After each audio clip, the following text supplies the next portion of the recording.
how can I introduce you? You are my friend. Yeah. Be some chick. You're some chick who's been studying martial arts since you're a child, Yeah. and then more real world self defense with our um, shared teacher John Perkins, and Hi, I'm Jess. I took my first martial arts class when I was 7 years old with my father. Um, I excelled in martial arts, going multiple times a week, getting my fourth degree black belt in Ishinryu karate. Um, Shortly after leaving home for college, both my father and my younger sister, Amanda, started taking classes with Grandmaster John Perkins in the Guided Chaos system. And every opportunity that I get, I come back to the New York area. And for many years now, oh, I want to hurts to say this, but probably like 15 years now, I will drop in and out and go as often as I can to study with you, Tina, with Master Michael, with Joe, and of course, all the John characters, Perkins. all the characters. All the characters. Yes, all the best. It's so nice to. Yeah. Where are you? I was thinking about when me and Amanda had that talk about and what was that about? So I went to Egypt for a summer. It was an internship program to do research and take interviews from women who were victims of domestic violence, political violence, sexual violence um, in the country, which unfortunately at that time was very prevalent. Um, I was in Egypt around 2013, and only a few years prior was the what we now call the Arab Spring, where there was a revolution in the streets. And just during that time, kind of the patriarchy in the truest sense really came in and did not want women taking any stand in the political discourse with how they were going to shape Egypt's future. And unfortunately, people used it as an excuse to attack women. Um, Again, saying it was political reasons, it was potentially religious reasons, but ultimately, again, I think it was just an excuse. And unfortunately, we heard many, many stories um, of the kind of violence that had taken place. And actually, there were some cases of violence that uh, didn't directly affect me, but that did affect the inner circle of people that I was with. While I was there in 2013, there was a military coup, and there was a lot of tension building up into that. So after the Arab Spring, they overthrew Mubarak, and they had a democratic election where they elected basically the Muslim Brotherhood. And the Muslim Brotherhood, at that time, there was so much turmoil. There wasn't really effective leadership. There were rolling blackouts. It was a very difficult time for the Egyptian people. And so, again, when I was there, it was a very interesting time. It was during that time of transition, during that time of it's been a few years, nothing good has happened. Things have only gotten worse. So, again, the military ended up stepping in. But actually, I'll go on to tell the story because I don't think people understand how violent the real world can be outside of your immediate bubble. I know there's talks about, family members are often the ones that, abuse and stuff, but that doesn't mean that outside people couldn't do that as well, especially outside of potentially your own culture, maybe in an unfamiliar place, unfamiliar city, even within your own culture. Um, we were told very explicitly as Westerners not to go to the main square where a lot of these protests were happening, Tahrir Square in Egypt, in Cairo. Um, Unfortunately, there was a young woman who did not heed that. I mean, it, in her defense, I'll say it was a historic experience to be there, right? To be in the main square where all of this was happening, history was being made. So I can definitely see a little bit of the allure, but um, I was much more cautious than that, and I made sure I did not go anywhere near the square while this was happening, especially knowing what I knew. And unfortunately, she did go. She did have some kind of disguise, but this is like I think she was either Dutch or something like that. She was blonde hair, blue eyed, tall, fair skin. Her disguise did not really last, and she was taken. And she went missing for several days, and they eventually found her, and she had to be um, extradited from the country right to home, where she had to go undergo very serious reconstructive procedures, if Ugh. that tells you enough. So again, I'm not saying this had any, like, I love Egyptians. They were the most hospitable, kindest people. I think there are just violent people everywhere and Mhm. opportunists. And so I don't want to say that this is an issue purely to Egypt. You might hear about this in other countries as well, where there's political unrest, there's opportunists um, who will unfortunately take advantage. And at he was with other people, other guides, but when you have a horde of people that try to take you, you're kind of left defenseless. I mean, I don't even know if anything that I've learned could protect me from a situation like that, where you're thinking like a horde of people that are just pulling you away. What do you do? You know, avoidance, right? It's one of those principles of the art. Just having enough of awareness and wherewithal. If someone tells you maybe there's danger, um, maybe there is. So, um, That's terrifying, and we are so safe compared to so many other countries. What's some of the takeaways that you came out of that experience with that stayed with you the most? mm, that's a good question. I mean, I walked away with a lot of respect for the people in that country. It definitely gave me a lot of perspective, like about my privilege. Um, what was so interesting, Tina, is that I was in that country on an internship program, but it was an international organization that I was a part of. So I was one American out of a group of over 80 participants in the internship program overall. And then there was, I want to say, I think it was 6 or 7 other women in this exact same program, and all of them were from different countries: China, Colombia, Mexico, Italy, are the ones, oh, and Turkey. And I'm grateful for where I was, but it was very interesting. All of them kind of considered me to be a little bit more paranoid, to be honest. Um, That's like interesting. there was, I mean, I was, but you know why? Why? Because all of them have experienced horrific things in some Right. way, shape, or form that I have never had to experience. Totally. That Like makes I've sense. never just been before Egypt, I had never just been like groped by a random stranger on the I'm street, sorry. or What? like I'm sorry. needed, Excuse me. Roped? yeah, groped, yeah, like Oh, groped by groped. men that just want to groped. Yeah, yeah, I yeah. Like literally thought you we're said gonna go ahead roped, and and I had in my mental picture like a lasso. Like what is it? no, no. Um, Oh my god. no, you know, like Yeah, that makes sense. swindled, or like being followed, or like certain type of attire, like I had to make sure like arms were covered. Like even this probably would have been a little bit, this would Yeah. be ideal to wear in Egypt. Right. And even when you're walking around on the streets in certain parts of Cairo, you're going to want your hair covered as well. Or maybe in certain mosques, etc. So So did you? I thought that was really interesting. Sorry. Yeah. Did you? Because of the nature of what you were doing, was there a lot of discussion about safety and that kind of Yes. thing? Okay. Yes. We did talk about self-defense classes as just, and like awareness classes as being a part of the solution. So we wrote up a big research paper, all of the girls on this project together, and we submitted it to UN Women, with just again some ideas, because it just became so prolific.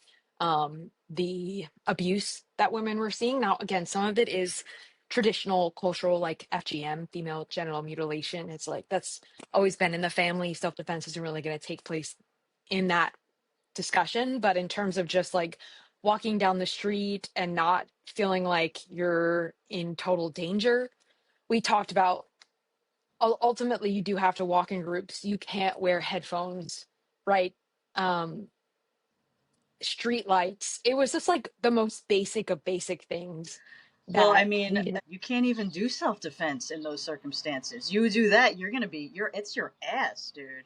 That's right. That's right. So that's again where like avoidance Yeah. is the biggest thing. When you're a Westerner visiting another country, traveling in groups, not like making sure that you know your location. I mean, that's the only thing I could really say traveling in groups. I mean, I've had my own fair share of weird incidents in the United States as well, but like nothing compared to what I experienced in I Egypt. And bet. again, when I say it's like the patriarchy in the truest sense, it like really is. People say patriarchy here, which is like Yeah. this kind of like hidden thing that happens in the background, but versus like it's in the law or it's like in mainstream culture. Like women should not drive or women should not participate in political events or women should dress this specific way. Mm-hmm. That was really shocking. So, So, what shifting gears a little bit? Are there any of the kind of sketchy situations that you've dealt with in your experience? Do you want what's one of those that came to mind? If you want to talk about it, we don't have to. hmm, I guess I have been very lucky to not have been the victim in my life. I of something very serious. Now I have been in situations where I'm like, I don't love this. Like, for example, I lived in New Orleans for many years. And going to Mardi Gras in New Orleans is like a whole different experience. That's another one. Honestly, big crowds, there's a lot of opportunists in big crowds. Sure. So I'd say like that if you wanted to have like this common thread across both of these things, it's no matter where you are, when you are in a big crowd as a woman, you are definitely 100% more vulnerable to potentially pickpocketers. Okay, that's one thing. But also, again, groping, grabbing, kidnapping, like drugging, right? So, like all of those things, not just being hyper aware alone, but like you are kind of alone when you are potentially in a big crowd, Yeah. right? So, I've been to big Mardi Gras parades, and those are like, if you go into the French Quarter, you can't lift your arms. It is like wall to wall, crowded people. And I don't everybody's do that. wasted. Everybody's wasted. Everyone's wasted. Everyone's wasted. I don't go to those. Right? Like I know that if I do that, I'm putting myself in a vulnerable situation. And even with all of my years and years and years in training, like I'm just not going to put myself there. Yeah. Right? And if I were to be in a crowd where I needed to get some to somebody, I actually I'll walk with my elbows up. Like I literally just like wade through the crowd Mm-hmm. with my elbows just to protect my neck, give Mm-hmm. myself some body. And Mm-hmm. if these are sharp, I don't have to hit somebody hard or elbow somebody hard. But if I'm walking through, somebody feels a little elbow, they're going to potentially nudge. And then at least I feel like I'm somewhat protected. And then, of course, also like the type of bag you have, you'll want to keep protected as well. Again, no headphones. Um, I don't drink anymore. And a little bit of that is also just vulnerability, Sure. making sure that I'm aware. Um, in general, I'm just awareness is I think the biggest thing that has helped me aside from again the privilege of great parents, great family members, great friends, great partner. Um, if I'm walking somewhere alone in a sketchy area, I'm always gonna like look around. Like I don't care if you call me the paranoid one because I'm the safe one. Right? Like I'm the person that's not gonna have to go and file a police report because I wasn't paying attention. Yeah. So I don't really care that those girls said that to me. And like, okay, I get it, but ultimately, that's fine. That's Yeah. fine. Yeah. I'm okay. Was that something that you developed at a young age, just because of your dad, like the awareness thing? Was that or was that something you really struggled? Because I know that. Actually, Yeah. no, this is actually a good segue specifically into guided chaos. Okay. Um, coming out of my experience in martial arts in Ishinru karate, which again, I loved it. It was a great discipline. Mm-hmm. And it was a like discipline mentality to learn, like showing up every day, learning something, developing a hobby, getting good at it, etc. However, the conditions in that environment always set me up for success in a way that also was like to make sure that my ego didn't get totally broken. Mm-hmm. So like the wood that we would break, right? Okay, I would have multiple tries at it, or like maybe the wood was a specific type, right? Or I would be able to like totally prep and ready and be like, oh, I'm so strong, I could break wood with my arm or my leg or my knee or my fist. Or like, oh yeah, I'm working with like these men and they're like, oh, she punches hard. But that is such a controlled, sterilized environment that does not prep you at all whatsoever for in the case that you get into a real fight. Okay, I used to have an ego on me up until I started doing chaos, guided chaos, because I would walk around and be like, I'm a fourth degree black belt. Like I've trained in this for years. Like I know like my all of my katas and like the way I'm supposed to punch and ki and everything like that. I can kick really high. I can kick over my head. And then I'll roughhouse with I was friends with a lot of guys and I would roughhouse with one of them and be like my cocky ego self. And it would be somebody who's my size. I'm not a large girl. I'm 5'4". My size got me in a headlock and on the ground in a few minutes. Less than that, right? Or like uh in an altercation with somebody, there could again the adrenaline comes out and it's just grabbing and gripping and hitting and just like trying to simultaneously keep the person off of you while trying to get at them. And that those things that I went through, again, like I was young, I was in college, I was roughhouse and I had the ego. I didn't have like the full guided chaos exposure. I learned real quick of like, oh, I needed to be humbled. And yeah, for the first step is now avoidance because I've now realized how vulnerable I am despite all of that training. Right. Yeah. So yeah. So And even especially when with I go to chaos. and even if Go you're ahead. roughhousing, that's less controlled, but it's still not someone's trying to really get you, right? It's still playing. Exactly. That shocked me. You That know what? You that know what's actually really shocked me. interesting though, Jess? It's like when I'm doing these women's classes, I've like almost braced myself to have to explain all of this more, especially since all of the years of dealing with men kind of like argue this out of like, no, but this system, like, no, but if you do this move, like, da, da, da. And but when I tell them anything that's based off of knowing what the guy's going to do before he does it is based off of false pretense because you don't know what the guy's Right. going to do, and they just get it right Right. away. And I'm like, oh, I was kind of prepared for them not to understand it, but they do. And so I don't know. It's I what I'm having an issue with is just getting women past the initial resistance to trying something like this. And I think because I've been in this world for so long and as have you, I kind of forgot how intimidating and scary it can be. Um do you like it? I knew it was, but I didn't get it totally until I would talk to women, and even the ones who were like have actively looked for self-defense classes, they would say, yeah, but I don't want to look stupid, I'm afraid of being judged, da, da, da. And then I'm like, okay, this is really something that I got to figure out how to just get them in the door, you know. Mm. Mm. I don't know. Yeah, I mean, ego certainly can have something to do with it, but that's when anybody tries anything new, right? So I teach dancing, and there are girls that like come and then they never want to come back, even though like it was their first class, right? It's like you try something and then you're like, I don't look as good as the teacher, or I don't totally have the same body control, or I feel like this person did better than me, so now I'm just gonna quit.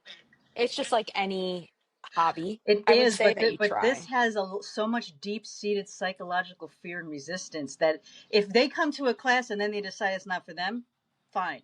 But if they never come to a class because of what they think this is about, or that they don't believe that they have any real chance in a real situation, what can we tell them to make them understand more about what we teach, or I don't even know. What would you tell Again, someone? I don't know. It's just yeah, something. It's just something I'm working on, really. I guess I just wish that people understood that, like, the real danger. I don't think I think sometimes, what I saw this video the other day. I might have even shared it with you, where it's like human beings and like adult women will often do the exact opposite of what our instincts, our animal instincts, will tell us to. Let's say we're working late and we go home, we go to get in an elevator, and the elevator opens and there's a man in the elevator who instinctually makes us feel fear. A majority of women will ignore that and just go into the elevator back to the person in a steel box. People just don't think, it's like, you can't.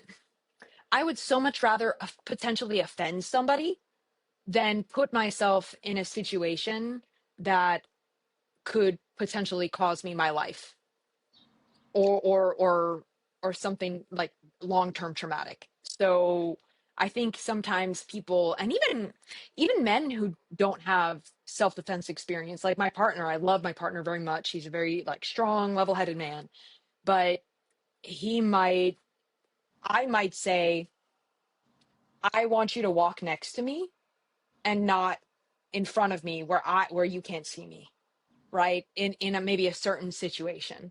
Or I don't want to get out of the car. Let's lock the doors and let's go find somewhere else, right? Like, and he might make fun of me and call me silly, ridiculous. I don't care. Yeah. I don't care, right? It's like, I'm going to listen to that animal instinct. I'm happy to be the paranoid one because I know how serious it can get.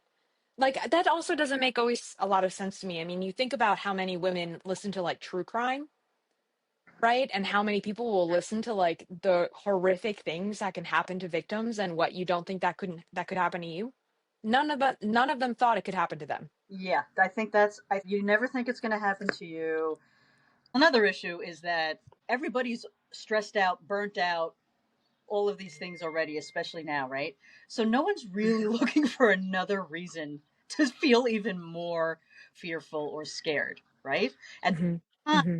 especially since COVID, they know that the world that we once knew, or the illusion of the world we once knew, is no longer, and there is a much deeper calling to find something that makes them feel a little bit better in the world. Like, just hide your head in the sand. Okay, obviously. Another one is, where do you go to get what you're looking for, what I just described? It's not readily available. And let me tell you something, I truly believe that women understand more about what real violence is about than sometimes men, because men have their rough housing, they have their sparring, they have their bar fights, they have the street fights, and the martial arts, right? Bum bum bum bum bum, fist. I believe that when it's being proposed as the answer, intuitively they know that's not what's going to help them the most. The challenge is that they don't know where to go. It's like before I found John, I didn't even know what I was looking for until I found it. Right. You don't know what you don't Right. know until you know it. Right. This is why I want to talk to you and Amanda and all these girls, so we can put out stuff to put the truth out there. Because I can't be like sour grapes, right? I'm tired of watching them tell women to use a guy's shirt as self defense, or just enough. The paradigm has to change. This is what John was brought here for, and now he's gone, and now it's up to us. The paradigm must shift, and they're It's ready true. for it. I know they're ready for it, Jess. I could feel it. I think you're right. Yeah, I think you're right. Um, that's it. it's 100% true. I mean, again, I come into classes sometimes and I might even still feel a little ego. We And all then do. We all do. Michael comes in and then literally is like, no more, and picks me up, puts me on his shoulder, and he's like, you're done. Yeah, And I'm like, oh, I'm completely vulnerable. Like, yeah. okay, there are things that I could do to come out of that, right? Go for the eyes or whatever. But again, like, if I had no training, that's even just basics. Where do you go? What do you hit? Right? What do you hit with? How do you not break your arm or your hand or your wrist? Right?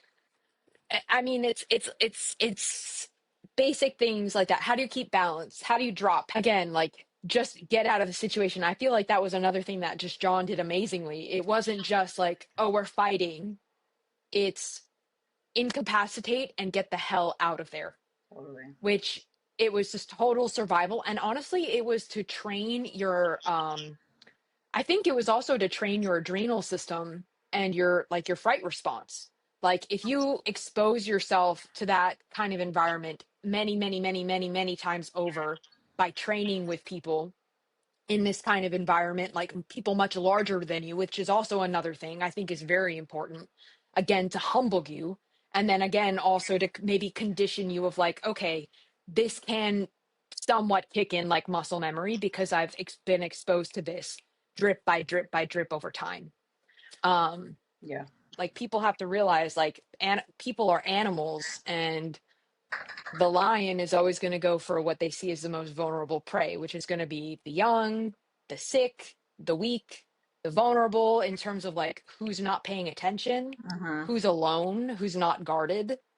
Um, and again, sometimes I think people separate that there's like an animal aspect to this and who we are as people and human beings. I still use that 15 seconds of you going off on the bob with the mask on because the ferocity in which you move, it's just so impressive. Jess, you're just amazing. You're and like you're an amazingly nice, generous, loving, kind person, but when you switch on, you turn into you're a beast, dude. And what happens in your mind when you change? Like what's or how important do you think mindset is in all of this? Mm. When I get into that mode, it is like all animal. And honestly, it's a lot of anger. It's a lot of like, probably, honestly, it's probably a lot of like suppressed anger, Yeah. right? Which, by the Which, way, is another great side benefit of training. It's an acceptable way to release some of that stuff in a way that is actually productive, you know? mhm, Yeah. mhm, Hmm. absolutely, absolutely. As a form of expression, it's incredible. Working with the bob, beating the crap out of the bob. And honestly, like my imagination is kind of wild. I've definitely imagined some crazy scenarios. Watch a lot of horror movies. Definitely like if a monster was coming at me, like Oh, what would you do? really? And oh yeah, all the time. See, Or I like not don't even a do monster, that. but That's like so good. All the guys say that that's like the best way to kind of practice is to picture like different things happening. I find that so hard. I almost just blank out. I almost just go like and in my head inside, and then it's just like I just try to let my subconscious take over, and I don't know, but I every guy and John would say just try when you're moving, when you're training, picture what would happen, you know. And actually Kevin said this to one of the students the other day, and I kind of interrupted him when maybe I shouldn't, because I was like, and I don't know, especially for a beginner student, I don't know that women want to do that. Like, is there, you know, like, especially in the beginning, but it becomes more of like a game almost, and you're not like always like, you know, like, oh my God. Then maybe putting something in, but I don't know if a woman who's just starting out is going to really benefit from pretending attackers, or but that's kind of besides the point, because you're not coming from that. um you're coming from someone who's had the experience, and so I think it's different. I have a really hard time doing it, and I know it will be beneficial, so I don't know how to get better at that. I think a little bit of it, honestly, Tina, comes from a place of wanting to protect, not just myself. So Amanda is my life. I absolutely love my baby sister. And we have a bit of an age gap. We're about 6.5 years apart, maybe a little bit more. So growing up, I was always the older one, the stronger one, the bigger one. I'm still a little taller. But now she's a pit bull and I absolutely love her. But like, growing up, doing martial arts, doing anything has always been like they Mm, have to go through me before they can get to her. that's amazing. And I still think that way in all cases. Like I even think dogs. I'm like if an off-leash dog were to come or a coyote or something were to come, it would have to come through me before it gets to them, right? And that's where the berserk comes from. It's not even self-protection. It's like, I am protecting others, I guess. I That's don't know if great. that's like, it's like a mama bear thing, Yeah, even no, though I I'm not a think I mom, I don't think have that's my own amazing. children. I'm glad we talked about that because that's what motivates most people and definitely most women more than anything else, for sure. Yes. That's great. Yeah. Yes. And that even could be a part of the conversation. Like, Yeah. you are fighting or for your life because they have to go through you to get to who you love. Right. Yeah. I think about that all the time because I wear my heart on my sleeve. She walks around in her own life, and I still am like, I have to protect her at all costs. Mhm. Right. Yeah. And that would be the same if I had a child. It would be the same if I was watching somebody else's child. Yeah. Right. Like, getting in touch with that instinct. They say that mothers, what is that story about mothers being able to lift a heavy Totally. car? Yep. Right. I think that's real. I Yeah. think that's a real animal instinct. If you can get in touch with that in a real way, again, there's a little bit of like paranoia and things like that, but I'm like, it's fine. Everyone Yeah. I know and I love is safe. I'm safe. I'd much rather it be that way than the other way, which could be the worst case scenario. Yeah. Yeah. And you're like just your nature is you're very much like like a warrior type. So that's just makes sense that your mind would naturally go in those directions. You know what I mean? Yeah, like Yeah. leadership Yeah. for sure. Mhm. Again, big sister energy. Yeah. That's beautiful. Yeah. Yeah. All right, so maybe we'll end it on that. I love everything about this. I think that you and Amanda should do one because I think that the conversations need to be had, and the two of you are just like the perfect people to have them with. So thank Oh, you so that's so much. sweet, Tina. Thank you so much. Thank you for the opportunity. Of course. Are you kidding me? Yeah. All right, my love. I love you so much. I'll talk to you Love soon. you too. Mwah. All right. Bye, T. Bye. Bye.